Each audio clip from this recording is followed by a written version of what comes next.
Hello and welcome to the Low Tox Life podcast. 80% of heart disease is preventable. 50% of all cancers are environmentally related and are preventable. 40% of all depression and anxiety is preventable. And I think we've missed the missing link that underlies these chronic diseases. And the missing link is where we spend our time. Hello, I'm Alex, your host, and today I have the wonderful internal medicine doctor and chef, Dr. John La Puma, joining me to talk about the power of our outdoor time. The good news is we are already spending enough time outside to make a difference, but in today's show, we are going to unpack using that outdoor time a little more strategically and talk about the timing, the quality, and some of the key factors that mean your outdoor time is actually going to become a preventative medicine powerhouse in your life. I really do encourage everyone who's listening or watching to go grab a copy of John's new book. He's written many books, but this one he has dedicated to how to develop the mindset you need first to actually enjoy the changes that he's calling on all of us to make, drawing on so much fantastic research that he's collected and put all in the one place for us. Publishers need books to draw attention fast, so I will let them have the fact that indoor epidemic sounds awful, but the book itself is so motivating, so beautiful, and such a fantastic, healthy invitation. I really enjoyed reading it to prepare for this interview. Let's hear from our wonderful Low Tox partners who help you with your swaps each month, and we'll jump straight into the show. One of my favorite things about the early years of starting Low Tox Life was the people I met at the blogging conferences that used to happen. Jules Clancy was one of those people. She had an amazing career story from the ultra-processed food industry. She was asked to shave a couple of % off one of Australia's most famous biscuits to make more money on it, i.e. to replace some of the real chocolate with caramel colouring, increase artificial flavour. And she was like, I'm not doing this anymore. And Stone Soup was born. She has been running cooking classes where health meets ease for over 15 years and an audience who adore her from all around the world. Her next program is Become a Healthy, Joyful Cook. You can look in your fridge and you can make stuff up, and it can be healthy, and it doesn't need to cost a bomb.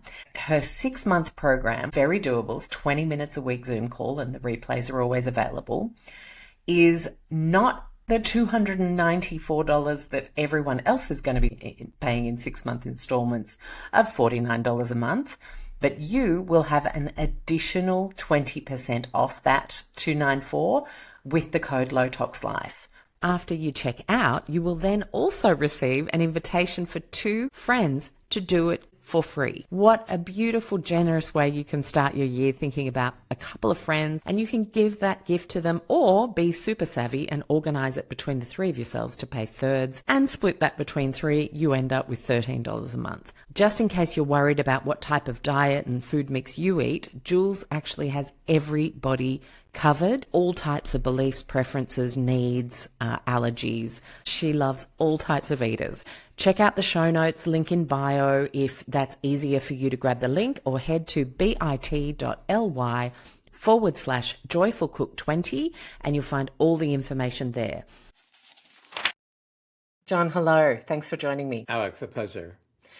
I am thrilled about this topic, and I love that we're doing this at the start of the year because there's a lot of new year, new me. And I always prefer the phrase new year, more me. And as I was reading through your beautiful book, which obviously has the publisher's grab the eye title, and it sounds very terrifying, and it's an indoor epidemic, but it's a beautiful book, and it's a real invitation to us to become more ourselves on probably the most basic biological level. When did it become a topic of interest for you as a physician? I would say that it was around the time that I began doing television as a chef. As you know, I'm privileged to have been trained as an internist in internal medicine and in cooking and professional cooking. And in 2005, I began to do a series for Lifetime Television called Health Corner that I co-hosted with Lisa Gibbons and Joan London, which was a variety health show. And I had cooking segment and a grocery shopping segment. And as I created recipes for the show and talked about the food as medicine ingredients that we were using, I became more and more interested in where those ingredients were from because many of them were plants. And I didn't really have any outdoor space. I had a condo and a window box and a giant oak tree in the condo backyard, but no real place to grow anything except around the parking lot, which was bordered by another parking lot. But nevertheless, I planted a lemon tree and some grapevines because I'm in California, and they didn't do very well. They didn't grow well, and I didn't know why. And I became more and more curious about how to grow things well because the food I was making was very flavorful, but I was cooking it. And I know how to cook to make food taste good, but I didn't know how to grow to make food taste good. So from that came the idea that I wanted to grow more and learn how to grow for flavor. And coincident with that, many of my patients who I saw for metabolic reasons, particularly weight management, but also diabetes and high blood pressure and arthritis, had questions about not just what to do and what to eat, but where to find the motivation to eat well and continue to eat well. And so all of those things came together with the time of COVID just a few years ago, when it became normal to have an indoor existence. And I realized that my patients who had struggled so long to try to find what to eat and how to eat and where to eat to feel better, to sleep better, to have greater health span and longevity, were missing the very thing that had occurred to me 15 years before, that is where they were spending their time mostly. And where they were spending their time mostly is where all of us spend most of our time, which is indoors. Yeah. And something that I found quite arresting, if you like, was that you did say that people spend on average 12 hours a week outside, but it's not necessarily in a quality way. It's more incidental. And that really resonated with me because it was about, now, how do we start to be much more intentional with our outdoor time? That's right. And those are exactly the right words, Alex. Our time now, we spend 12 hours a week outside, just 7% of our total time. 93% of our time we spend inside, 7% we spend outside. And if we repurpose just 2 to 5 hours of the 12 hours a week we're already spending outside in intentional ways, short, specific, targeted doses of outdoor time, we can change how we sleep. We can change how we handle stress. We can change how our GLP-1s work if we're on GLP-1s, because nature exposure that's specific actually enhances GLP-1 exposure level rather, and improves it. We can change our focus and energy, our propensity for eye problems, for metabolic problems, for psychiatric problems. But we must be intentional about it. And it's not hard, it's simple. But we don't think about outdoor time except to get to the car or go to the mall or maybe walk the dog or retrieve the mail. And in fact, time outside and the elements outside, air, water, are information for the brain and information for the gut, just like food is information for the gut and for the brain. Air tells your body what to expect in your respiratory system. Water tells your body what to expect in hydration. Light tells your brain what time it is. If we're in the morning and we get bright morning light, 10 to 15 minutes within 60 minutes of waking, and about 10,000 lux total, which is the intensity of light your brain needs to set your circadian rhythm, you have a big cortisol activation response. It helps your coffee work better. For some people, it replaces coffee because you're suddenly awake. Your brain gets the information light is giving it. And it also sets the machinery in motion for you to make melatonin that night. In terms of like, okay, so that much later, that's what we're talking about That's for it right. to rise. Yeah. The Yeah. brain will then tell the pineal gland, the small part of your brain, to make melatonin that evening. But if Mm. you don't get morning light, then you don't get that big activation signal. Yeah. And in that morning light, you'll have people say, but it's like dark until 8 o'clock. It's the middle of winter and I'm in the Northern Yeah, Hemisphere, that's or right. it's It is. freezing out, or there's a It is. snowstorm. How am I going to get my morning light? So we learn these bits of information in like Instagram reels and things, and then Yeah, people are scared they can't do it right. So right. can we Yeah, unpack a yeah. few That's things true. that people can do there to Of not course. feel that way and to feel like they can benefit no matter what? Yes. One of my favorite aphorisms here is what's known as the 20-20-20 rule. Mm. Um, every 20 minutes, look 20 feet away for 20 seconds. Why should you do this? And does it work? Um, the reason to do it is that so much of our work is what's called near work. We look at screens all the time, Yeah. and that elongates the eye, Hmm. which makes it more subject to myopia, Hmm. which is nearsightedness. And nearsightedness is common. Actually, 40% of Californians are nearsighted. 90% of Singaporeans are nearsighted, and it's epidemic in Asia. And that's not so bad. You wear glasses or get eye drops, but about 5% of myopia is high myopia that results in blindness or significant eye disease in your 30s or 40s. And there's no reason for that. And in Singapore and Asia, there are public health campaigns telling parents to take their kids out and play so they can have free play so that they won't have myopia. So the 20-20-20 rule allows you to escape the idea that you may develop nearsightedness. Now, does it work?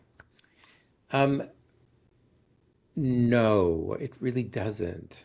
That is an Instagram kind of bit of social media fun. It does relax your ciliary muscles for a few seconds, and the ciliary muscles are the ones around your eyes that make your eyes focus on a screen that's close. And when you relax them, you let go of the headache, you let go of the fatigue that your eyes may have and that you may have because of your work. But the more effective thing in preventing myopia is 5 minutes an hour, Okay. 20 That feet, feels doable. yeah, 20 feet away, Mm. if you can't get the horizon, which is how you asked about this. Mm. So I lived in Chicago for many years, great town. I love Chicago. I Uh, lived there for the first 5 years of my life. Yeah. I hope you think it's great too. I really loved my time there. Mm. And yet, if you live in a tall high rise in many cities in America, it's very difficult to see outside your building. Mm.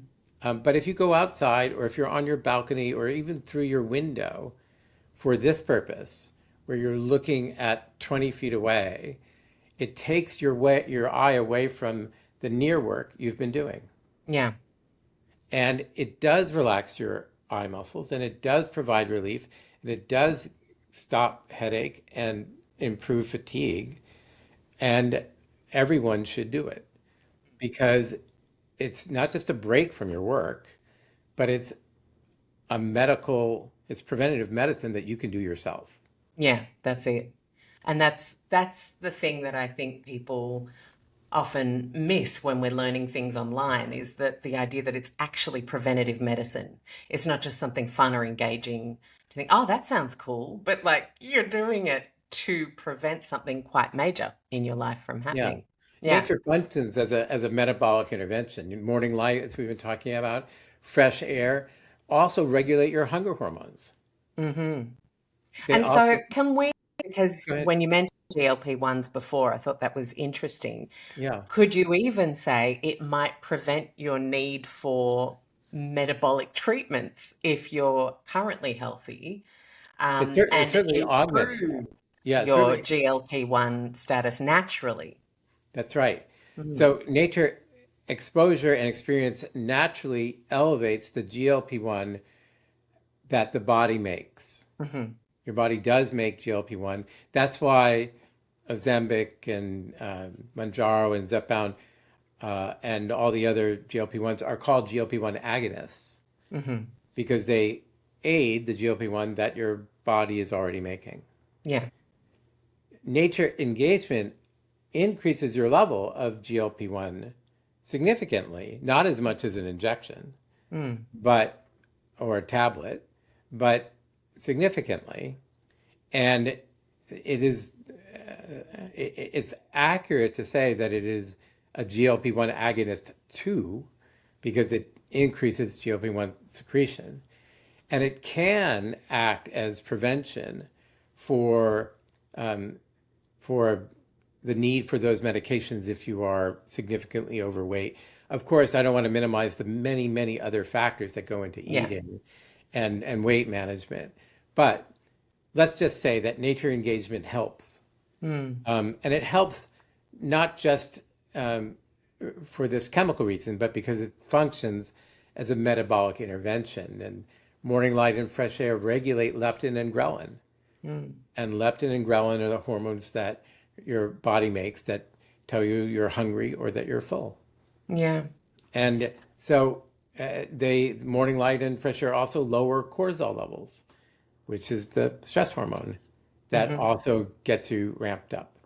It's very hard to regulate your metabolism or fix your weight when you're living 24/7 in a climate-controlled box that disrupts your digestion. Yeah. So we want people to repurpose just 2 hours a week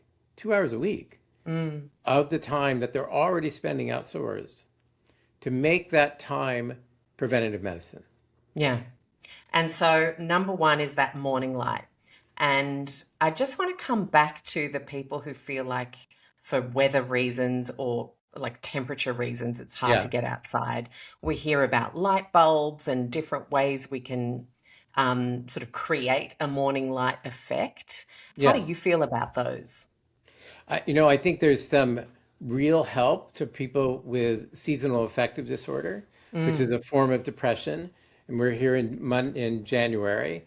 Although seasonal affective disorder also can appear in the summer, most of it appears in winter, and most of the people affected are women. And it is actually a form of depression that can be moderately severe. So seasonal affective disorder, which comes about as a form of depression because you're not getting adequate light because of the angle of the sun in winter, which is also why you don't make vitamin D in winter, because the angle of the sun is too low to make convert vitamin D in your skin to its active form. Using the lights that are 10,000 lux that are within 12 inches, 6 to 12 inches of your face, reading for half an hour, can improve and help to regulate your circadian rhythm if you have seasonal affective disorder. And I've recommended those lamps to my patients, and they do work, or they can work. And I think they're terrific, as long as they're used safely.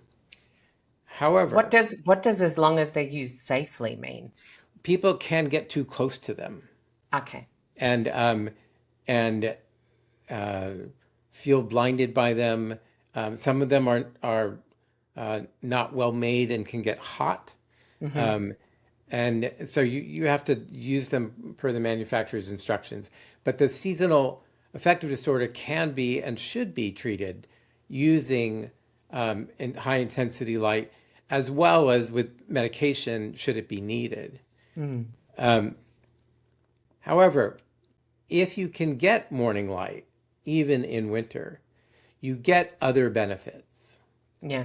You get not just the idea that it resets your circadian rhythm, helps you make melatonin that night, and tells your body you're ready for the day, but you also get the benefit of being outside yourself and not distracted by the lists of things that you have to do, the tick offs on your phone, the notifications, the crying children, the work demands, the house demands, whatever. And that's because we experience nature with our senses, right? Our phone gives us autonomic responses. It gives us fight or flight responses. It gives us got to do this, got to do that, get to this, get to that, lists, notifications, buzzes. We understand too much sugar burns out your metabolism. Too many pixels burn out your brain. Too much sugar burns out your metabolism. Too many pixels burns out the brain. Right. Wanted to make space for that because that's Yeah. powerful. Yeah. Thank you. And it's true.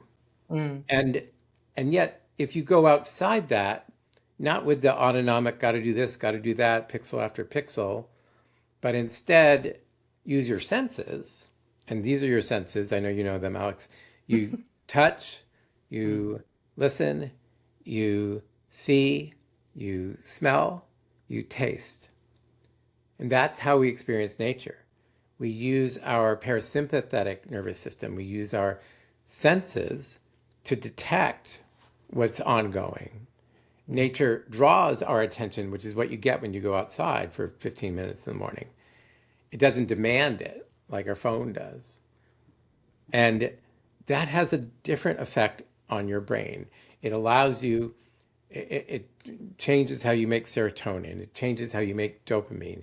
In fact, you get a gentle, what we call green dopamine, because you're outside with a gentle rise in your dopamine level and you feel pretty good, versus the explosive spike and crash dopamine of a big car chase or of a Facebook feed where somebody's been in Hawaii and somebody's been around the world and somebody else is dissing you and someone else is celebrating you and everything's going at once and you get spike and crash.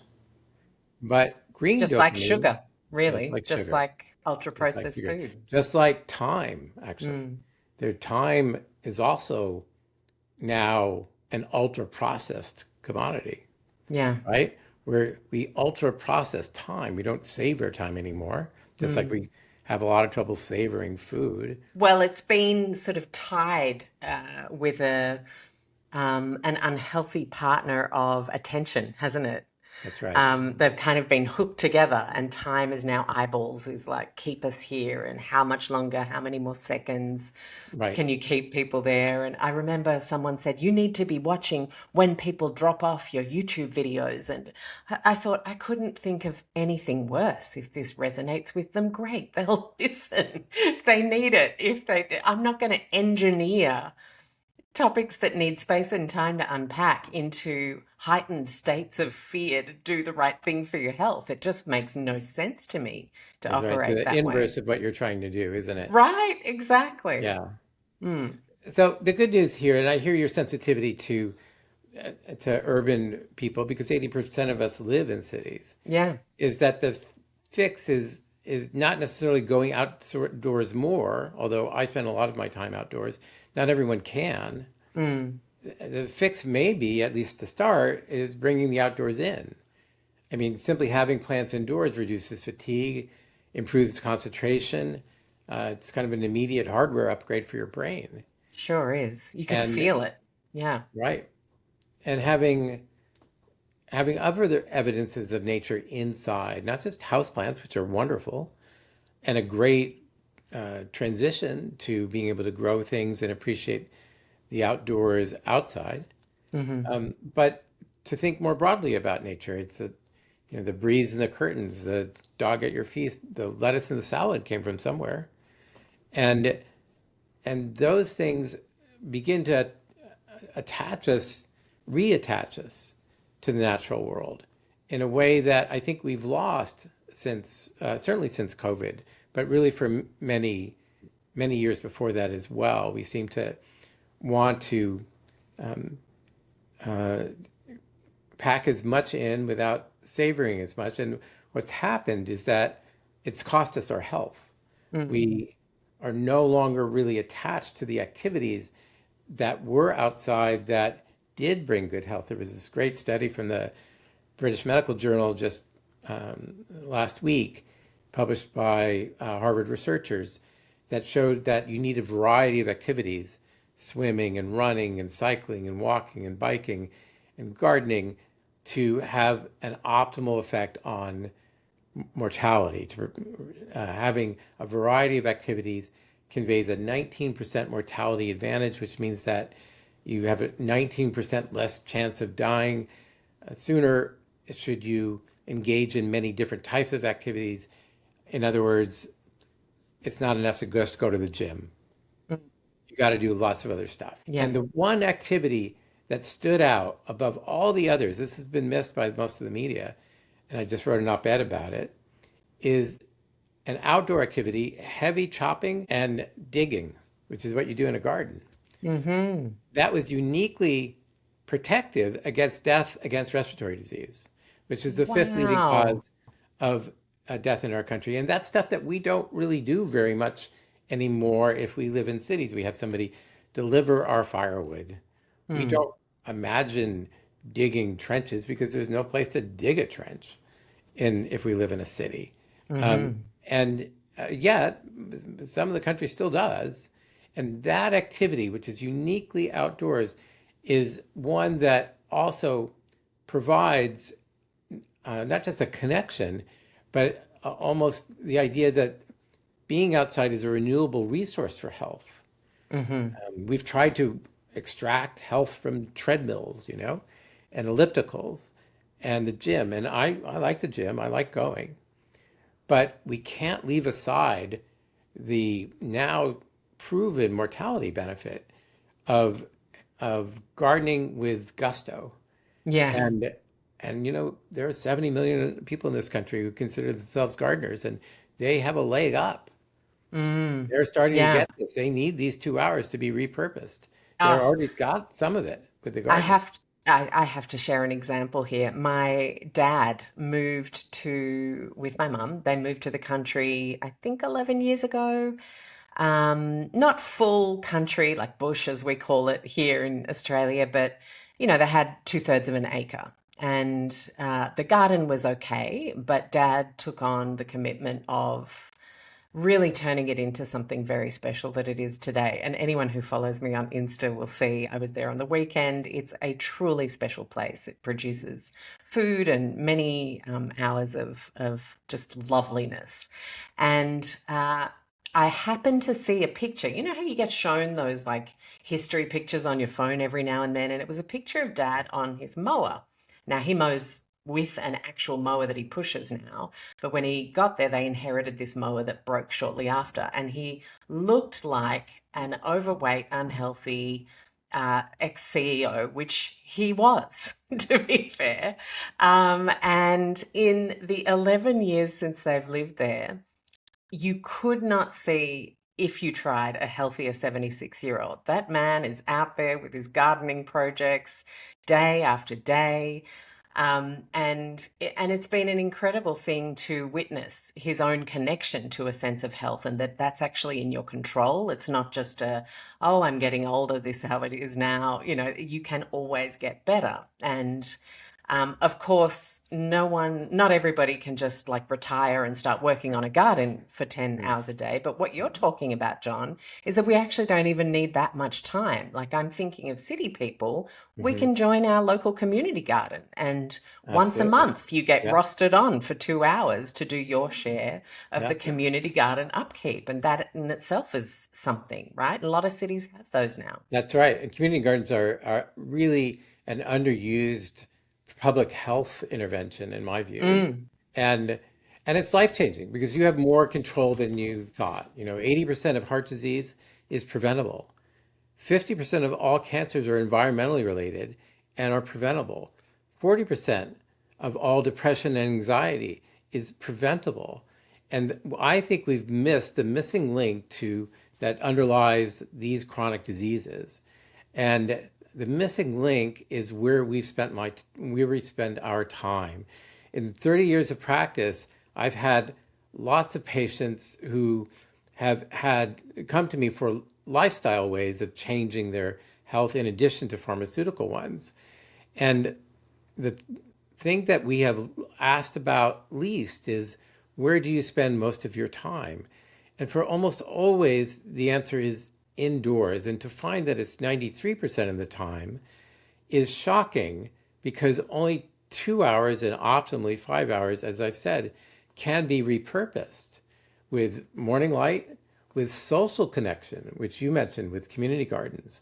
Social connection, many people think of nature as the Pacific Ocean or the Great Barrier Reef or the Rocky Mountains here, but it's not, right? It's a windowsill garden. It's a houseplant. It's a something that's much closer. And even small interventions make a big difference. What we were mentioning before, that 5 minutes per hour to reset your ciliary muscles and prevent myopia. Even I have people stand up and look at the horizon even for a minute once an hour if they're not worried about myopia, because it does relax your ciliary muscles within a few seconds. So from a symptomatic relief standpoint, it works right away. If you want it to work as preventative medicine, you have to spend the 5 minutes, which, might be a blessing, because you're then not confronted by pixels all the time, which, as we've established, can burn out your brain. Yeah, that's definitely inspired me to be a little more intentional about that particular 5 minutes, because I will say I get into deep work, and I can easily spend 3 hours at a computer Yeah. if I'm Something else really I want into to talk something. about is blue light, because I too can spend, I just wrote a book. I probably spent I feel you on that front, right? If you're in 10 hours a flow, like day you don't for want to mess with that. months on end, Yeah. and there's just no other way to do it if you want to write a book. But this is important stuff, and this is my eighth book, and I know that you need to spend that time to get what you want to say down. And what I didn't appreciate, and in part it's because we weren't taught this in medical school, is that most people don't know that the brain can actually clean itself, but it only does so during deep sleep. And deep sleep is one of those that occurs within the first 2 cycles of sleep at night. Sleep cycles are 75 to 90 minutes. And that too is determined primarily by whether your circadian rhythm is in rhythm, whether you have a body clock that is keeping time according to the time of nature. Lots of people now track our sleep scores. We track VO2 max. We track our glucose levels and their blood pressures. I have a Fitbit, which I like, and it gives me an HRV, which is fun to track and important. But you feel sleep, right? And you don't get the glymphatic system, the way that the brain cleans itself during deep sleep, if you don't get adequate deep sleep. And you only get adequate deep sleep if your circadian rhythm is aligned with that of nature and by getting morning light.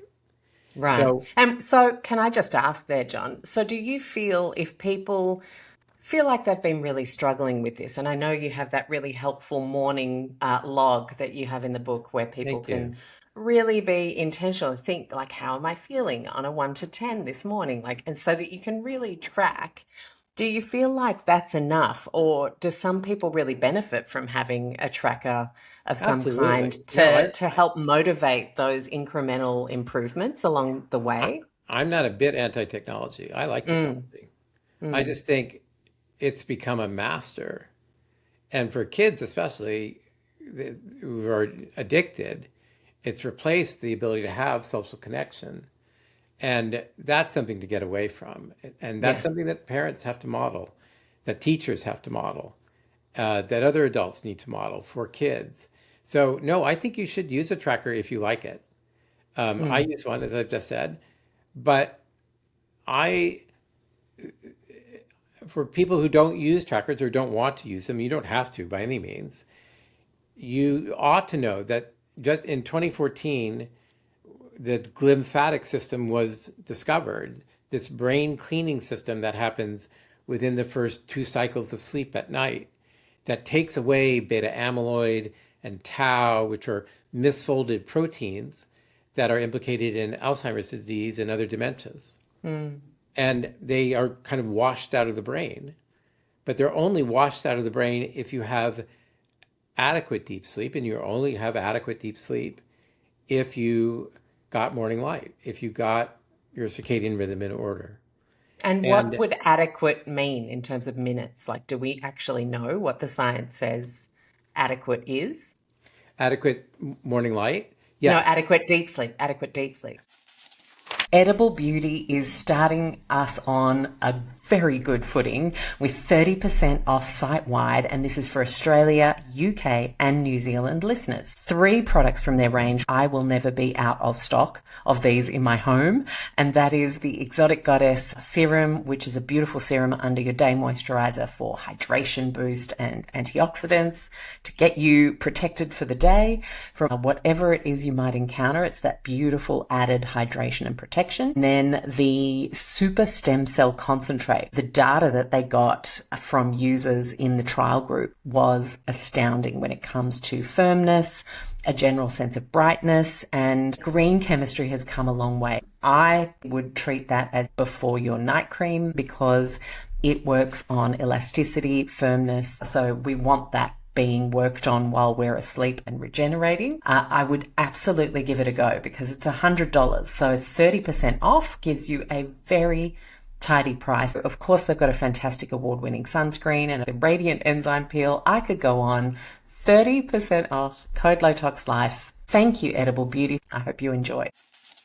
OzClimate have been supporting your journey to the healthiest home possible for years. My favourite 2 types of appliances they have are the Winix Air Purifier range and the Dehumidifier range because, of course, moisture can happen to any home at any time.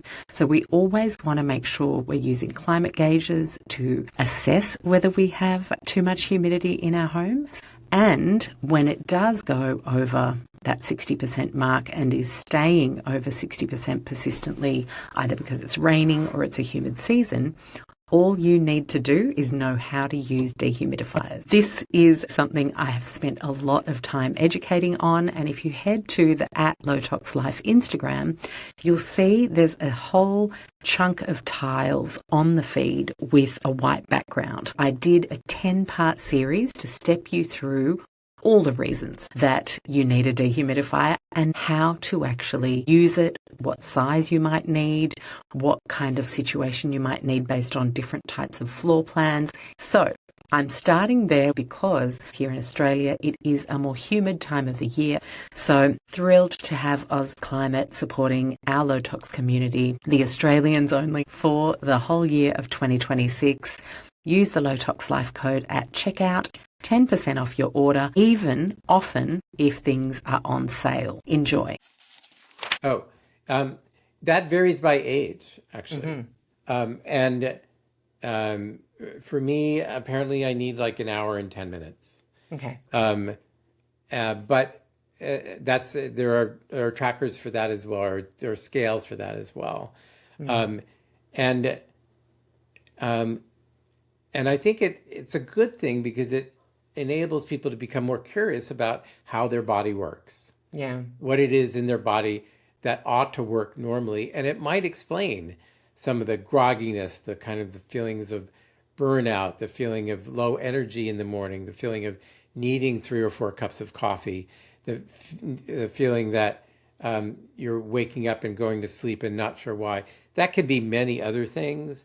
You know, sleep apnea is very common in people as they get older and not very well diagnosed or attended to. Alcohol late at night can disrupt sleep. There are many other reasons for disrupted sleep. But this is something you can do that sets your brain off on the right course at the beginning of the day. And not looking at bright screens, white or blue light, within 60 to 90 minutes of bedtime is another one, because that reduces melatonin secretion by 80%. So, you know, Netflix and chill is cool, but not until the moment you go to sleep, unless you have a blocker on your screen that changes the light spectrum from bright white and blue to amber or even red. And there is a wonderful app that I've used for decades now called F.Lux that I Flux. Yeah, I've use got that that as too. well. Yeah, Mm. and it's available for phone as well as MacBook and PC, um, and um, and so that helps. That's a good thing. It Mm. helps, but it's easy also to forget. Night shift on your phone is also helpful and meaningful, uh, and yet uh, having social connection with people when you're outside, having morning light, having evening, watching the dusk when you can, Mm. um, avoiding bright light before bedtime, and being mindful of a bedtime routine, all contribute to the idea that you can may possibly get up to 6 years of biological advantage for correcting these problems that your brain has suffered often from the problems that the indoor epidemic has wrought. Mm. Yeah. And I think one of the things about like challenges people experience mentally when they're trying to think of something new is like, I don't have time to think about how to do. And I love, I think you talk about it's like if we literally just woke up 10 minutes earlier Mhm. and made a commitment the night before that That's that right. 10 minutes is not about robbing ourselves of sleep, but it's actually about making the time to greet the sun. That's right. If And changing that mindset into I'm giving myself this instead of I'm making myself do this. Yeah, a lot Mm, of people feel like their body is broken, that um, they're not quite as sharp as they used to be. They feel like they're aging earlier, but their body really isn't broken. Their environment is, mm, and they just need to understand that if they change their environment a little bit, that it's it's powerful medicine. Many people have chronic inflammatory disorders, inflammation as the root cause of many medical problems, yeah. including heart disease and arthritis, certainly. But metabolism isn't simply chemistry, it's also environment. Nature, as I've said, is kind of the original GLP-1, Mm, and it can help change your metabolism if you're willing to put in the time and really just repurpose what you're doing now. And maybe the biggest chunk of that for people is green exercise, mm, is yeah. the idea that you exercising outdoors is actually better for you than exercising indoors. And it's not just for the mortality benefit that I cited from that 111,000 person Harvard study that came out earlier this month. It's also that when you're outside and you're walking, you're using many other muscles that you're not using when you're on a treadmill, Mm. right? You're using flexors and extensors, you're using your sense of balance differently. Yeah, there's uneven ground, even subtly. Uneven ground, that's right. Uh, your your flexibility needs to be a little different as you encounter uneven ground. Your sense of perceived exertion, which is actually a clinical term, is about 20% less than your exertion indoors doing the same exercise. It seems like less work Hmm. That's because you are interesting, isn't it? outside. Yeah. Yeah. And that's also because you're using your senses. Mm. So, green exercise for most people is the way that they can repurpose this 2 to 5 hours a week Yeah. most helpfully I was in a going to way. say, like, you could even be doing your resistance training sessions inside if that works for you, if you like being in the gym and the community of that, That's but right. maybe make your cardio the outdoor part. Right. There are Mm, many ways to solve this puzzle. mm, And there are some people who love being in the gym to lift weights, to do um, uh, specific machines and specific routines. Maybe their trainer is in the gym and they want to stay in the gym. That's fine. mm, But there's also, as you say, stamina, flexibility. Plyometrics are probably done best outside hmm. because you've got to adapt to different terrain surfaces. There's more room outside than there is in a gym to skip and hop and jump. So I think green exercise and what's been shown in the research is that 20 to 30 minutes in a place of choice 3 times a week lowers cortisol levels 21% over their diurnal variation, the amount that they normally flux in a day. And cortisol drives a lot of things: stress, appetite, mood, anxiety, and just being outside again allows you to um, uh, protect your brain in a way that you can't do indoors. Yeah. And you talk about water a lot, and the benefits of water in your research. Is that something you prioritize? What does that look like? Because not everyone lives coastally, yet the science is pretty amazing about what it actually means to look out at a body of water. That's right.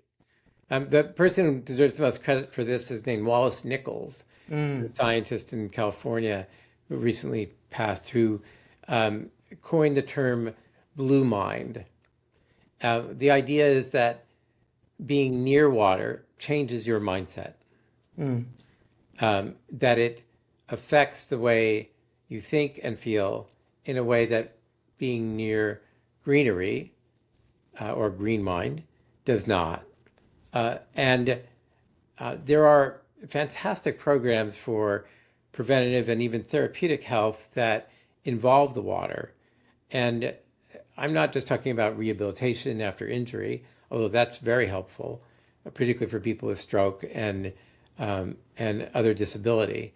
But people with post-traumatic syndrome, traumatic syndromes, the Army actually has had a surfing program for veterans who were severely injured, teaching them to surf, and ran that program as a pilot study for about a year and a half, and showed that veterans who learned to surf, who otherwise had significant amputations, but overcame the trauma by learning to surf with expert surfers, uniquely had recoveries that were completely unexpected. And this type of real intervention of using water as a tool for medical recovery, I think, is just the very beginning of what we're starting to learn about how water can be therapeutic in ways that have not been used before. Yeah, yeah. And then obviously, in terms of other research, there is that you mentioned green mind and forest bathing. I think a lot of people understand that term. It comes from a Japanese term, I think, from That's memory. right. Yeah, Shinrin Yoku is the term. It's coined in 1984 in Tokyo by Dr. Lee, L.I., who still teaches at that university's medical school. And he demonstrated that a 3-hour immersion in a forest can improve immune resilience in immune resilience natural killer cells, which take out cancer cells and take out infectious cells, and raise that level of natural killer cell in the body of people who've had this forest immersion by 56%. I mean, that's incredible, isn't it? It is. And it lasts 7 to, in some people, 30 days, that effect. And most of us don't have a forest in our backyard or even accessible. So Yeah. why did that happen? Was it the phytoncides, which are the chemicals that trees release? And there in Japan, they were tested in forests of Japanese cypress, which have a very distinct scent, with aromatherapeutic chemicals that not only you can smell, but also have informative qualities. That's how trees communicate with each other through their leaves. Did it happen because people were away from work? These were all executives that were now being treated for hypertension and finally could relax because they were in some place that was not demanding of their attention. It's thought that it may well be the phytoncides, which we can emulate by taking out those chemicals and using them for aromatherapeutic purposes.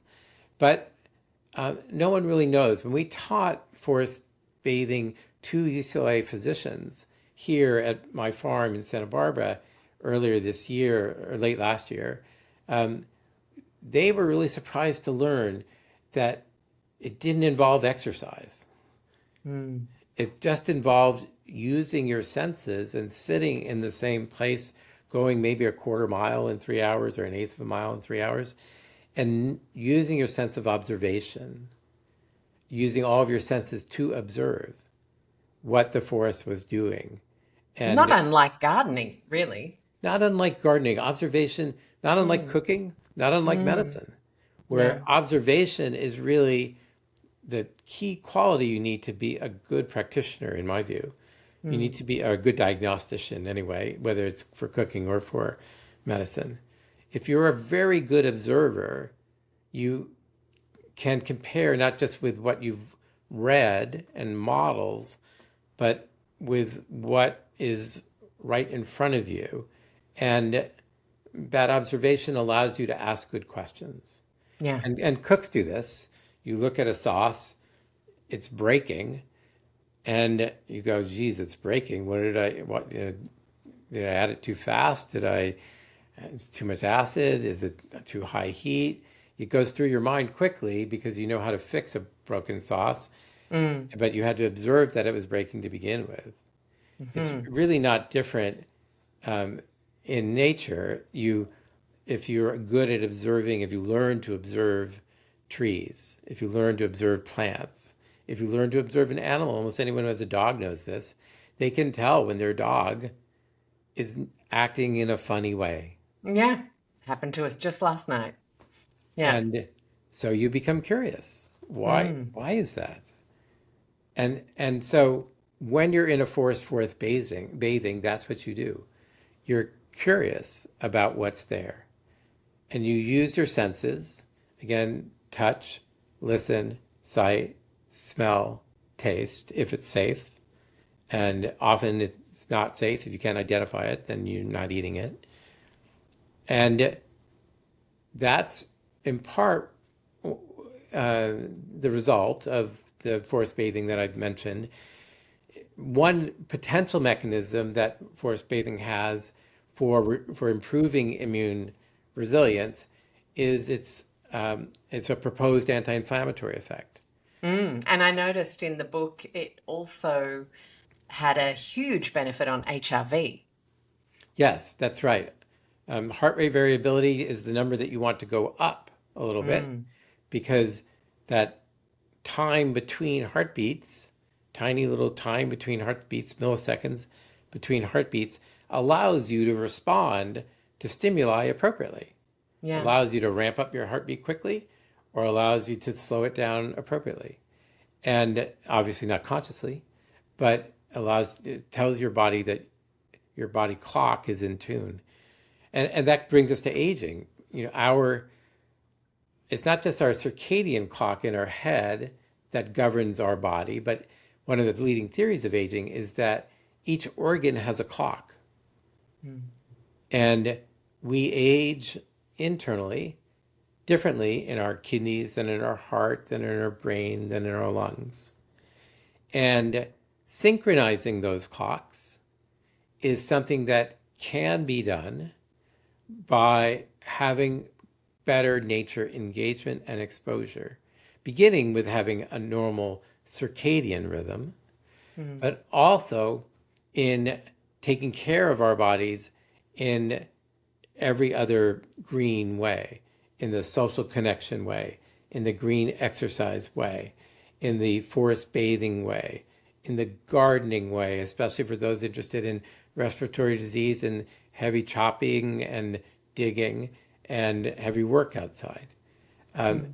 These, and then perhaps finally, regarding, as you said, the sea, the sky, and the stars, Yeah. and trying to watch them and observe as part of nature. Many people think that, animals are nature or some great earth thing is nature.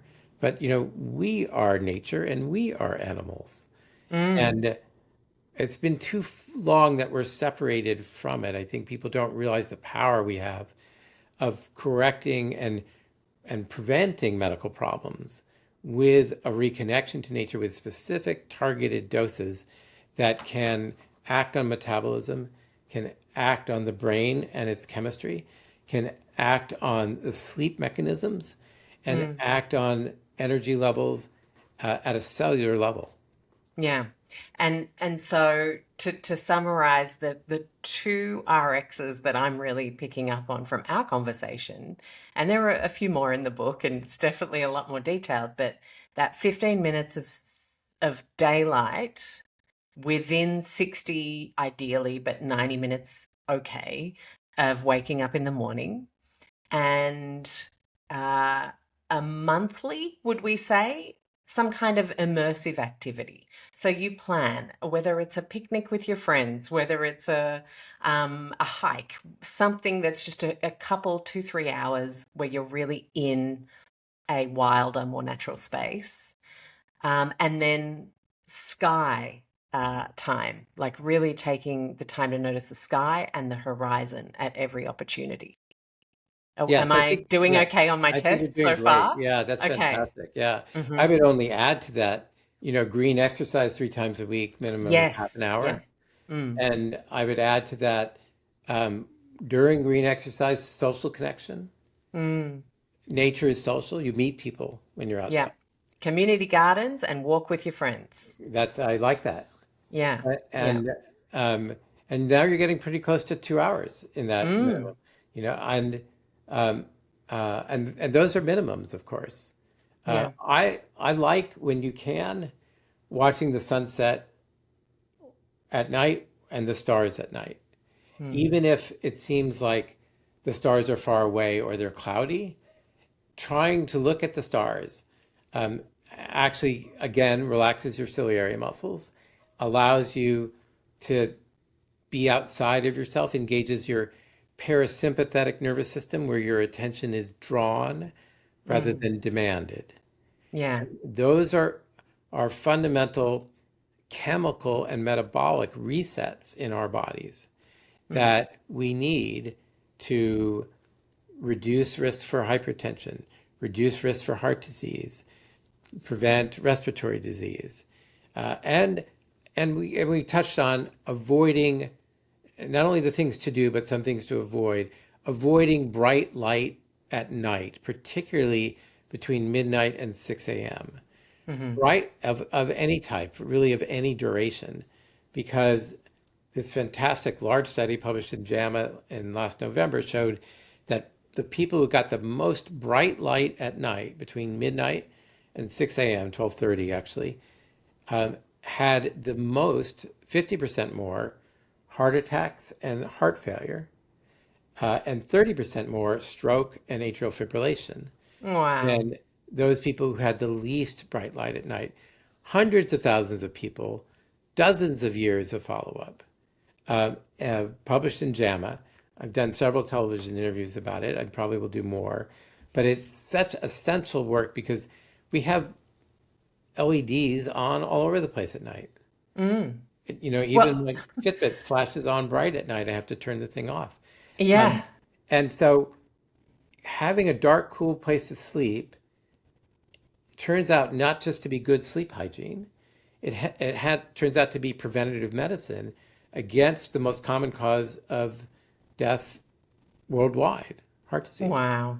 But you said essential work there, and I feel like I need to just take those words because essential workers are often the people who are getting these bright LEDs in, operating theaters, in ER rooms, and Right. like Yeah. it. So can they mitigate that damage?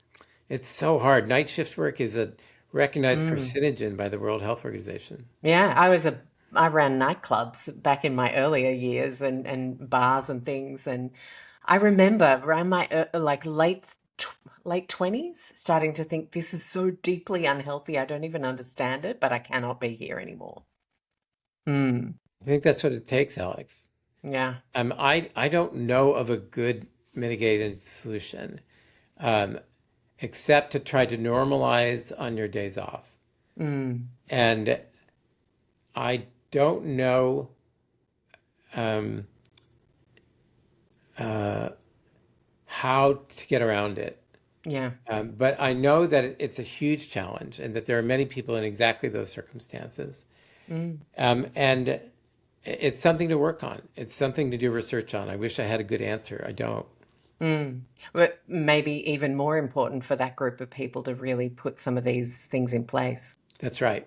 Yeah. Yes. I mean, you can bring and should bring the outdoors in Mm. to, you should have plants on the inside. You should have, if you're in an office, every doctor, in my opinion, should have in his or her medical office uh, posters of nature, posters Mm. of specific landscape scenes that have been shown to reduce anxiety, reduce, lower feelings of anxiousness, and improve mood, Mm. instead of abstract art, instead Yeah. of abstract sculpture. When possible, you should have something living on the counter, preferably a Mm. house plant, a succulent, hard to kill, um, and and engage with it, which sounds funny, but having your hands in soil brings Mycobacteria vacci, the bacteria that produces serotonin in laboratories and in the soil, to your own microbiome, Mm. and then allows you to continue um, to improve your microbiome, both on your skin and internally in Yeah. your GI tract. So you can still get some benefits of nature, even if you can't get morning light on night shift. Mm. Um, but you, but it does make you ask whether there are other circumstances with which you could make a living that are healthier. Mm. And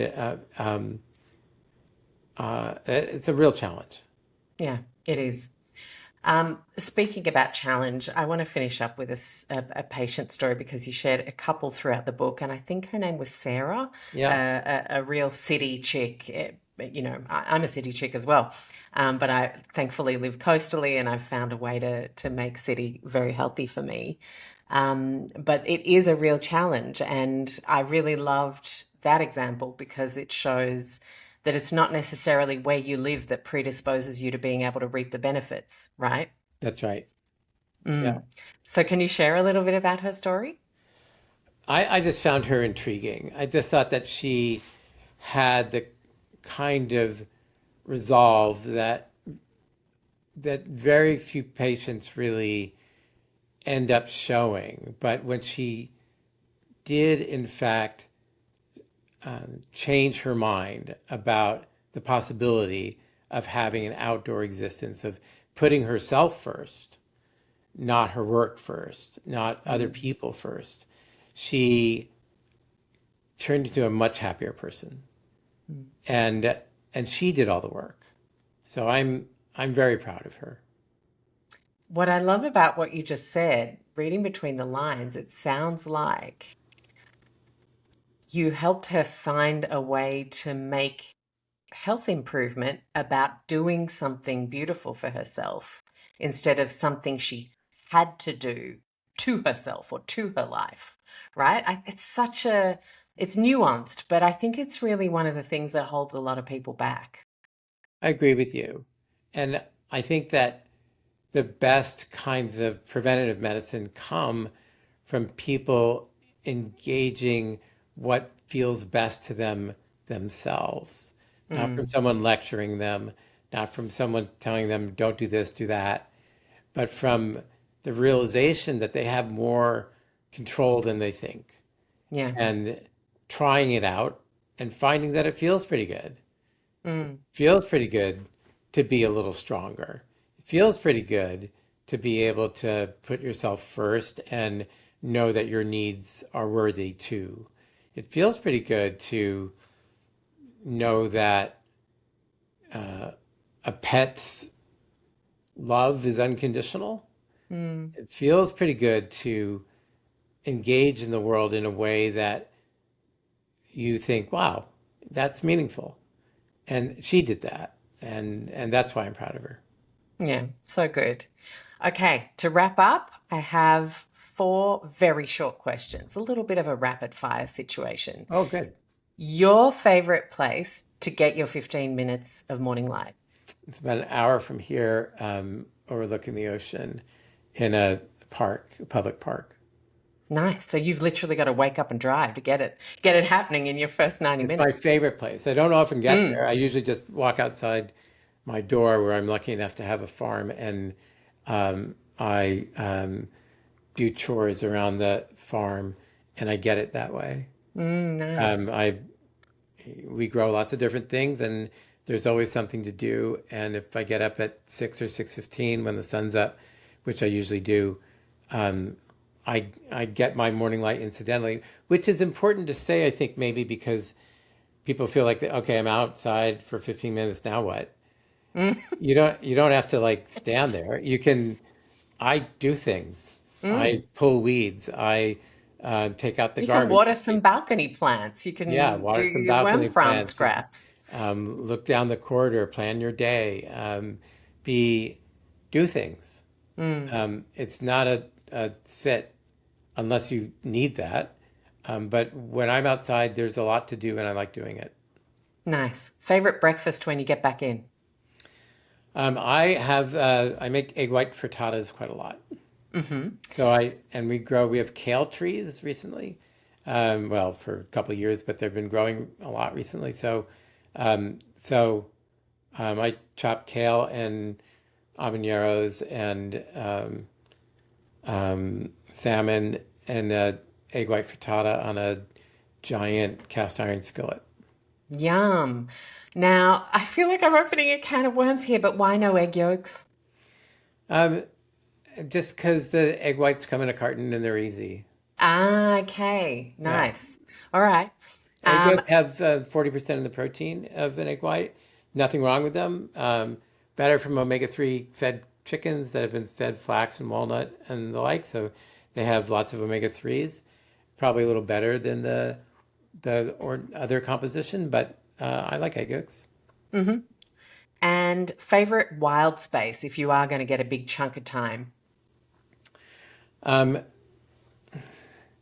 there is a preserve up the coast in a little town overlooking the ocean that is next to a factory, a blowing glass place, a Oh, glass yeah. blowing place. That's off PCH, off Highway 1, and uh, you can get lost in it, and I have. Um, and I only go up once every few years, but I always am glad when I do. Nice. Well, the Californians listening have got somewhere to go. John, thank you so much. I really love your book. I think it's a beautiful way to get people motivated for self-discovery rather than like scared into doing something, which I think a lot of health practitioners, unfortunately, because of the way the algorithm rewards that kind of teaching, are doing these days. And I think you found a really lovely way to invite us in a different way. So thank you so much. And it's such a lovely chance to spend this time. It really is. Thanks so much. I just want people to know that, you don't need a long hike to see clinical results. The science No. shows that a simple walk outdoors lowers blood pressures in under 10 minutes. So, get started. It's waiting for you. And I love that I've had this time with you, Alex. Thanks, John. Bye bye now. Thank you for joining us in listening to this week's show. If you're not already subscribed or following the show on whatever platform you listened, please do that now. It helps enormously in terms of getting this show out to more people. Another way you can connect and support the work we do so that we can support you in your low tox life is join us in the Low Tox Club. You'll get access to amazing member masterclasses where we invite some of our best show guests for a live Q&A with members. You also have great shopping discounts from low tox businesses and honestly, the nicest low tox community Facebook group that exists on the internet. I do hope you join us there. It costs just the price of a coffee a month on average. Head to lowtoxlife.com, hit the Explore tab, and Low Tox Club is the first option there. Thank you so much for listening, and we'll see you next week.